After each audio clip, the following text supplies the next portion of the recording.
এভাবে খাসির মাংস রান্না করলে কোনো প্রকার কোনো গন্ধ আসবে না এবং এর স্বাদ কিন্তু মুখে লেগে থাকার মতো। অনেক আপুই আমাকে কমেন্ট করেছিলেন, আপু খাসির মাংস কিভাবে রান্না করব, আমরা রান্না করলে একটা গন্ধ আসে। আমি আজকে আপনাদেরকে পুরো প্রসেসটা দেখানোর চেষ্টা করব আমি যেভাবে খাসির মাংস রান্না করি। আসসালামু আলাইকুম, আল্লাহর রহমতে নিশ্চয়ই সুস্থ আছেন, ভালো আছেন। আমি হাড়সহ খাসির মাংস নিয়েছি। মাংসটা আমাকে একটা বড় আপু দিয়েছিল তার ছেলের আকিকার জন্য।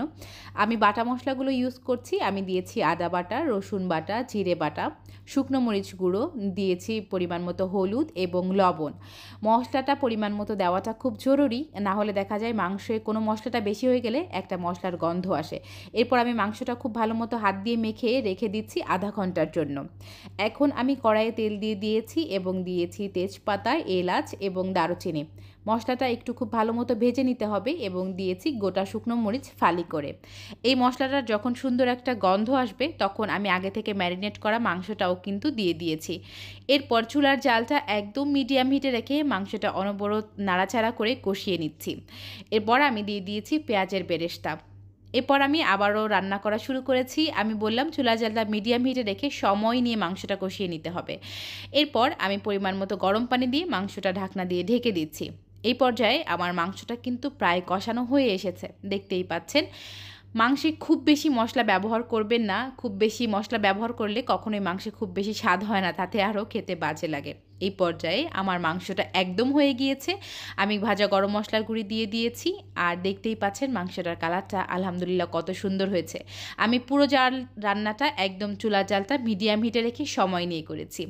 এরপর আমি একটু পালং শাক দিয়ে ঝোল রান্না করব কই মাছ দিয়ে, তার জন্য একটি ফোড়ন করে নিচ্ছি। দিয়েছি রসুন কুচি, পেঁয়াজ কুচি এবং গোটা শুকনো মরিচ, সাথে দিয়েছি গোটা জিরে।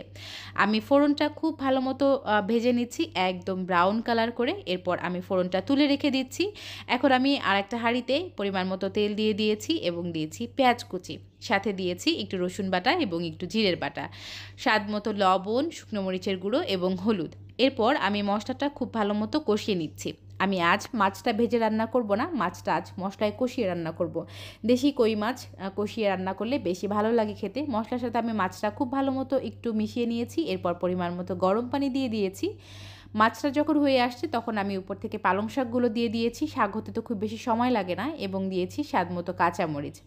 এই পর্যায়ে শাকটা একদম একটু কমে আসছে, আমি পরিমাণ মতো গরম পানি দিয়ে দিয়েছি। আর এই পর্যায়ে আমার ঝোলটাও প্রায় হয়ে আসছে। আমি আগে থেকে যে ফোড়নটা করে রেখেছিলাম তা ব্লেন্ড করে আমি ঝোলে অ্যাড করে দিয়েছি। ফোড়নটা খুব ভালো মতো মিশিয়ে নিচ্ছি। এরপর 4 থেকে 5 মিনিটের মতো জাল করে নিয়েছি। এই পর্যায়ে আমার ঝোলটা একদম হয়ে গিয়েছে, আমি ঝোলটা ঢেলে নিচ্ছি। আজকের ভিডিওটা কেমন লাগলো অবশ্যই একটা কমেন্ট করে জানাবেন, ভালো লাগলে শেয়ার করে দিবেন। ভালো থাকবেন, সুস্থ থাকবেন, আল্লাহ হাফিজ।